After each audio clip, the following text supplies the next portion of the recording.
From the National Newsroom of the Canadian Press, I'm John Kennedy. Federal, provincial, and municipal politicians, as well as police, met in Surrey, BC to discuss the ongoing problem of extortion.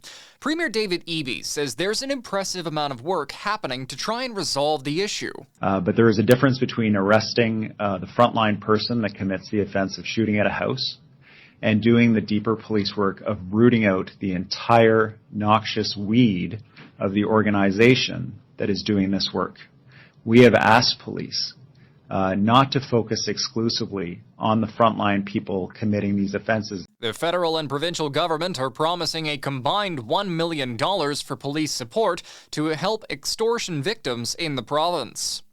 The mayor of a Montreal borough has ordered an investigation after city crews mistakenly destroyed a long-standing homeless encampment.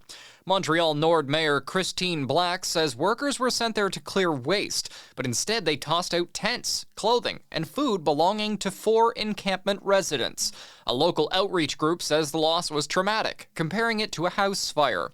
The borough says it will replace the items that were lost, and residents are now staying in a motel while a plan is developed. Members of the federal Liberal caucus are insisting their party remains united in the wake of Stephen Guilbeault's resignation from cabinet. But new Democrat MPs say they see signs of BC Liberals cracking under political stress. Guilbeault quit cabinet yesterday to protest Ottawa's new pipeline pact with Alberta, which leaves open the possibility of overturning the coastal tanker ban in BC. Quebec Liberal MP Anthony Housefather argues the situation is not as bad as some people are trying to make it out to be. He's a member of the Liberal caucus. I think one of the things that this shows, again, is that the Liberal Party is the one party in Canada where you're allowed to have a diversity of views. And our caucus has a diversity of views, and I think that's a strength because Canadians have diversity of views. Housefather also says he does not think Guilbeault's resignation means anything for Liberal support in Quebec. The NDP leadership candidates admitted they need to brush up on their French language skills when they faced off for the campaign's first debate in Montreal last night. The debate started with a plan to have 60% take place in French, and most of the conversation happened in English. Union leader Rob Ashton says the language of labor is universal, and so are the cost of living challenges faced by workers. The right wing of this country and the right wing of the United States, and I mean the far right wing, is they tell us that we have to hate our neighbor. They tell us if you're angry and your life is tough and you're not getting by, it's because of your neighbor. That's so not right, and it's so not true. Debate topics included winning back workers, building support in Quebec, and whether the candidates can see the NDP as an election winner or the conscience of Parliament. This is the Canadian Press.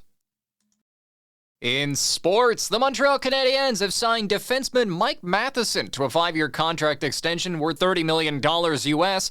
The 31-year-old from Pointe-Claire, Quebec, says it's his 4th season with the Canadiens. A big day of 15 NHL games is underway, with the Tampa Bay Lightning doubling the Detroit Red Wings 6-3 and the New York Rangers beating the Boston Bruins 6-2. 6 of 7 Canadian clubs are also in action today, and they're all on the road.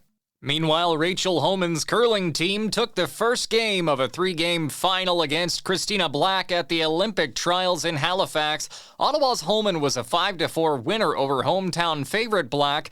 Game 2 goes tomorrow, a Game 3 if necessary on Sunday, and the winner will represent Canada in February's Olympic Games. Matt Dunstone's Winnipeg foursome meets Brad Jacobs' rink out of Calgary in the first game of the men's final later today. From the Canadian Press, I'm John Kennedy.